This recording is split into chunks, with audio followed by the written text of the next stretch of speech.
Good morning, children. I am Teacher Alwin, and for today, I would like to tell you the story of Daniel in the lion's den.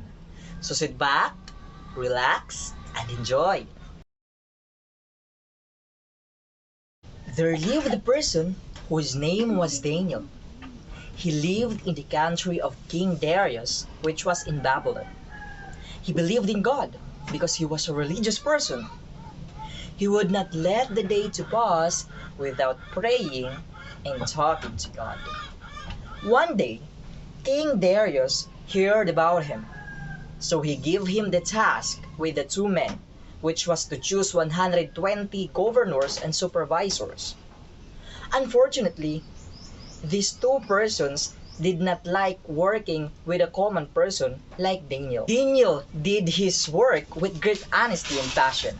That's the reason why King Darius was very pleased with him. And he even gave him the responsibility of taking care of the kingdom. Time had come that Daniel and the king became very close with each other.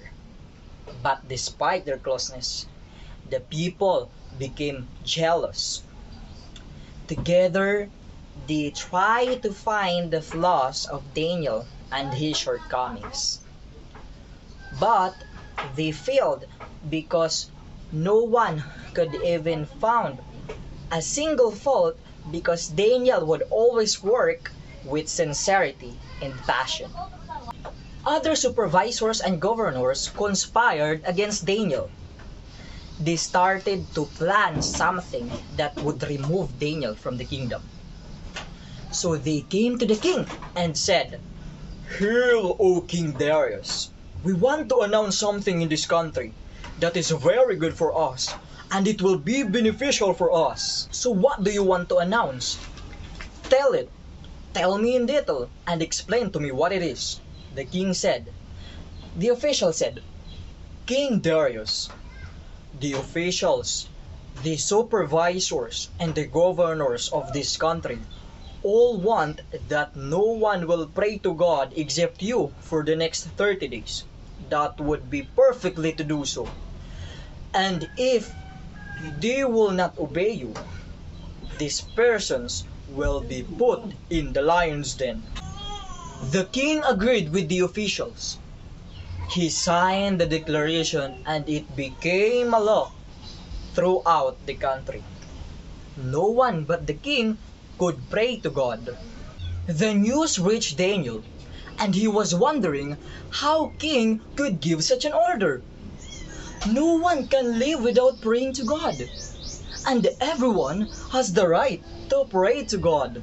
But without worrying about the punishment, Daniel got up the next day, and he began again to pray to God, because no one could stop him from praying to God, because he could not live without God. Everyone saw that Daniel was praying to God. And then they began to wonder, how could Daniel do that, even though the king had ordered them that no one except him could pray to God for the next 30 days. But Daniel was doing it nonetheless. That news reached the king that he was praying without his order. The supervisors and the governors began to rejoice because finally their plan had worked. Now, Daniel had entered into a serious trouble. These officials went to the king and said, "King Darius, there is someone who has broken your law, and it is Daniel." Upon hearing it, the king was very upset, and he understood that it was only someone's trick, because Daniel was a gentleman, and how could he punish him? The king was worried, but he could not find a way to save Daniel.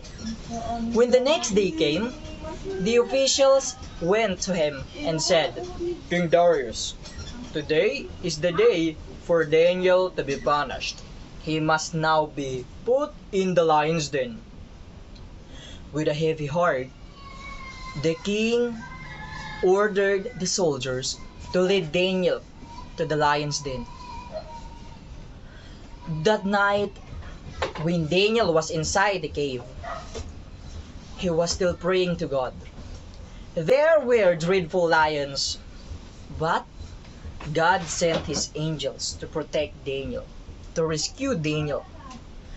The angels shut the mouths of the lions, and there Daniel was still able to pray to God and give thanks to him.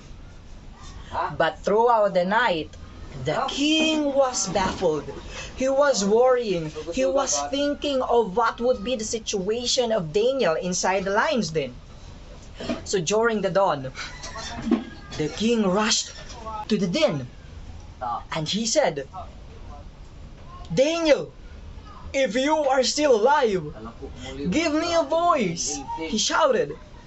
And Daniel said, "Here I am, my king. I am still alive. My God rescued me. He is so merciful." And it really made the king very glad that Daniel was still safe despite the dreadful lions inside the lion's den. So he immediately told his soldiers to take Daniel out from the lion's den. And then they hugged each other and they finally learned that God is a true God and there is no other God like him. King Darius saw that there had no single scratch in Daniel's body. And then he sentenced the men who trapped Daniel and ordered them to be put in the lion's den. And after that, the king he issued a new declaration that no one should be hindered to pray to God, to pray to the one true living God. That would be all, children. And the lesson that we can get from our story this morning is never cease on praying. Always believe in God. You must know that prayer is the most powerful weapon that we have. And that all of us has the right to pray. And no one should stop us from doing it. Thank you, children. Have a nice day.